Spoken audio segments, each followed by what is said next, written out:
Hello friends, welcome to WS Cube Tech. मैं वीरेंद्र।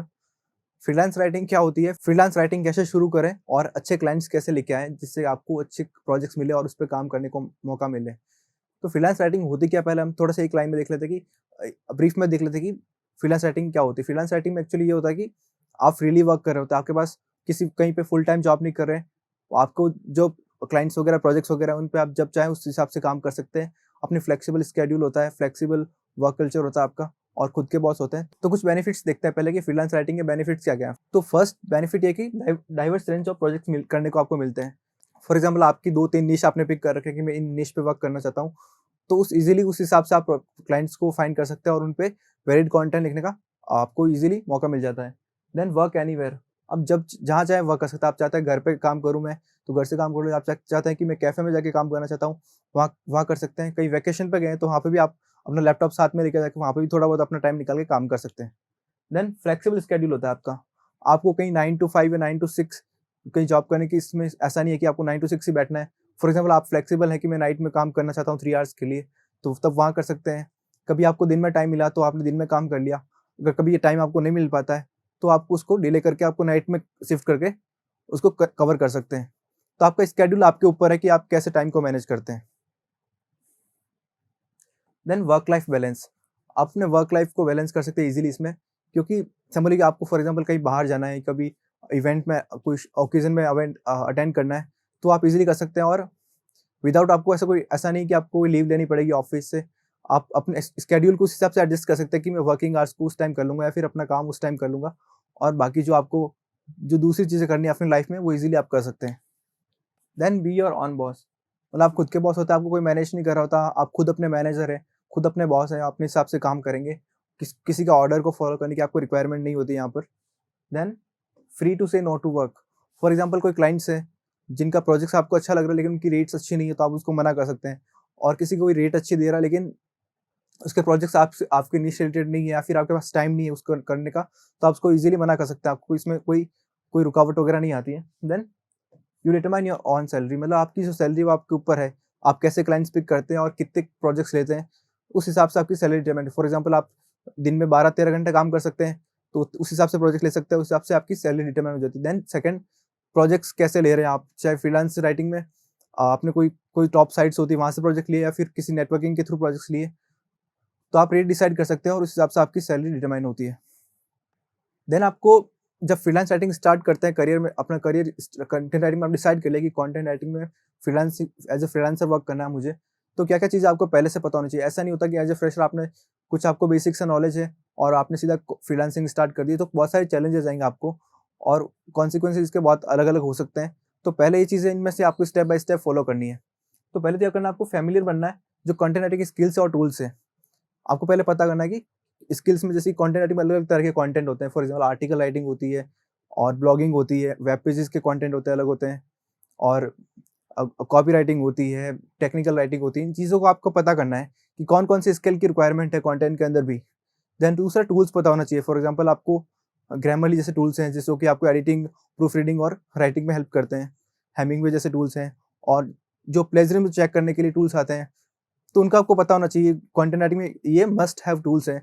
तो जब आप शुरू करेंगे एज़ ए फ्रेशर, तो आपको काफ़ी टूल्स का पता नहीं होता है और स्किल्स का पता नहीं होता है। तो उसके लिए आप कोई कोर्स या इंटर्नशिप ट्रेनिंग वगैरह करनी चाहिए आपको। तो इससे क्या होता है कि आपको पता चल जाता है कि क्या-क्या चीज़ें होती है इस फील्ड में, और टूल्स वगैरह क्या होते हैं, स्किल्स कौन की रिक्वायरमेंट है और किस तरह से कंटेंट को स्ट्रक्चर करके हमको लिखना है। देन आप एक फुल टाइम जॉब के साथ भी स्टार्ट करें तो सबसे बेस्ट है। आप अपने कंटेंट राइटर का करियर मैं जहाँ तक मुझे लगता है सबसे बेस्ट ऑप्शन है कि आप एक फुल टाइम करियर के साथ शुरू करें। जहाँ पे फुल टाइम जॉब करेंगे तो आपको अलग तरह के कंटेंट पे वर्क करने को मिलेगा और पता चलेगा कि किस तरह से आप अपनी स्किल्स को इम्प्रूव कर सकते हैं। वहाँ पर जैसे फॉर एग्जांपल, आप किसी डिजिटल मार्केटिंग कंपनी में आपने जॉब शुरू किया एज ए कंटेंट राइटर, तो आपको वहाँ पे एसईओ का नॉलेज भी मिल जाएगा कि आप की एसईओ टीम भी वहाँ पे होती है और आपको उस हिसाब से कीवर्ड्स वगैरह प्रोवाइड करती है। तो आपको पता चलता है कि एसईओ में कीवर्ड्स वगैरह क्या होते हैं, ऑप्टिमाइज़ कैसे करना है। तो आपको as a full time job शुरू करेंगे तो बाकी जो टूल्स वगैरह हैं उनके उनके उनके साथ भी फ़ैमिलियर हो जाएँगे। Then creating a writing portfolio. आपको अपना पोर्टफोलियो बिल्ड करना है, क्योंकि आप जब आप अपनी फ्रीलांस राइटिंग में प्रोजेक्ट्स के लिए अप्लाई करेंगे तो आपको हमेशा सैंपल्स के लिए पूछा जाता है। तो सैंपल्स दिखाने के लिए आपके पास पोर्टफोलियो बिल्ड होना चाहिए। अच्छा पोर्टफोलियो होता है तो ईजिली क्लाइंट्स कन्वर्ट हो जाते हैं। तो इसके लिए आप अपना एक रेज्यूमे के साथ साथ कुछ समरी अलग से आपने कोई गूगल शीट बना ली जहाँ पे आपने डॉक्यूमेंट्स के लिंक्स वगैरह अच्छे से डिज़ाइन करके रख दिए, या फिर डॉक्यूमेंट में सारी एक अच्छे से डॉक्यूमेंट बनाकर पोर्टफोलियो बना लिया, या फिर एक अपनी खुद की वेबसाइट भी बना सकते हैं, जैसे कि इसमें ब्लॉगिंग स्किल सीख सकते हैं। ब्लॉगिंग स्किल सीखकर आपने अपना एक अलग से पेज बना लिया जहाँ पे अपनी प्रोफाइल बिल्ड कर ली, वहाँ पे अपने पोर्टफोलियो सा शो कर दिया, आपने कंटेंट कौन-कौन सा लिखा है। तो वहाँ पर किसी को सैंपल अलग से लिख के देने की ज़रूरत नहीं है। जिस भी इंडस्ट्री के लिए कंटेंट आ रहा है, अपना सैंपल की लिंक सेंड कर सकते हैं और पोर्टफोलियो दिखा सकते हैं कि मेरा कंटेंट ये है, आप क्वालिटी चेक कर सकते हैं। देन राइट इम्पैक्टफुल बायो, आपको अपना बायो बहुत अच्छा लिखना है, क्योंकि जब टॉप साइट्स है, जो हम नेक्स्ट पार्ट में डिस्कस करेंगे कि कौन-कौन सी टॉप साइट्स होती हैं, तो वहाँ पर जब अपनी प्रोफाइल क्रिएट करेंगे, तो आपको वहाँ पे अपना बायो इंक्लूड करना होता है, और जो क्लाइंट्स वगैरह होता है आपको बायो देखकर ही इम्पैक्ट आता है उनके ऊपर। और जब समझ लीजिए फॉर एग्जांपल आप ब्लॉगिंग की अपनी वेबसाइट की या पोर्टफोलियो की लिंक भी दे रहे हैं, तो वहाँ पर भी आपका जो बायो होता है उससे ट्रस्ट बिल्ड होता है कि आप में कितना एक्सपीरियंस है, आप कैसा कंटेंट लिख सकते हैं, तो इम्पैक्ट आता है उसका। Then figure out how to get paid, तो आपको पहले पता करना है कि मुझे पेमेंट को कैसे एक्सेप्ट करना है। फ्रीलांस राइटिंग में आपकी सैलरी नहीं आ रही होगी, आपको हर क्लाइंट के अकॉर्डिंग आपके पेमेंट्स एक्सेप्ट करने के ऑप्शंस होने चाहिए। तो मल्टीपल पेमेंट मेथड्स आपको थोड़े यूज़ करने हैं। फॉर एग्जांपल आप इंडियन क्लाइंट्स हैं तो यूपीआई के पेमेंट्स जो फ़ोनपे वगैरह यूज़ कर सकते हैं और बैंक अकाउंट डिटेल्स वगैरह शेयर कर सकते हैं। और दूसरा फॉर एग्जांपल कोई इंटरनेशनल क्लाइंट्स वगैरह हैं तो पेपल यूज़ कर सकते हैं उसके लिए। तो आपको फिगर आउट करना है कि किस तरह से आपको कौन-कौन से यूज़ करने हैं। देन स्टार्ट पिचिंग, फिर आपको अपने फ्रीलांस आपको फ्रीलांस राइटिंग के लिए आपको अपने क्लाइंट्स को पिच करना शुरू करना है कि कैसे-कैसे आप प्रोजेक्ट मिल सकते हैं।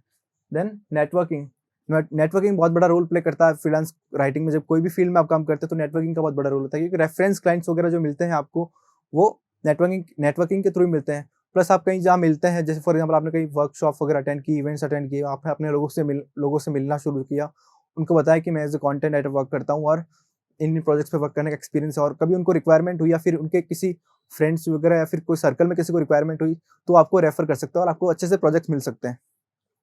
देन आस्क फॉर टेस्टिमोनियल्स, जिस भी क्लाइंट्स के लिए आप वर्क कर रहे हैं उनको आप रिव्यू करने के लिए बोले कि आप मेरा कंटेंट अगर आपको अच्छा लगा हो तो कोई फीडबैक लिखकर शेयर करें, ताकि फॉर एग्जांपल अपने पोर्टफोलियो में इंक्लूड कर सकते हैं। प्लस आपकी कोई समझ लीजिए वेबसाइट वगैरह बना रखी है आपने, वहाँ पर अपने टेस्टिमोनियल्स इंक्लूड कर सकते हैं, जिससे ट्रस्ट बिल्ड होता है।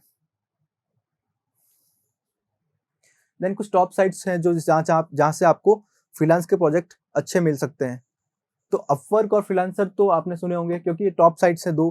अपवर्क, फ्रीलांसर काफ़ी इसमें कॉम्पिटिशन है, प्लस वहाँ पे बहुत सारे प्रोजेक्ट्स मिलते हैं और आप इज़िली अपना इंडस्ट्री से, जैसे आपको लगता है कि मेरी इंडस्ट्री का, मेरे निश का प्रोजेक्ट है यहाँ पर, वहाँ पे आप अप्लाई कर सकते हैं और वहाँ पे अपना प्रपोज़ल दे सकते हैं और प्रोजेक्ट ले सकते हैं। फ्रीलांसर पे भी यही होता है।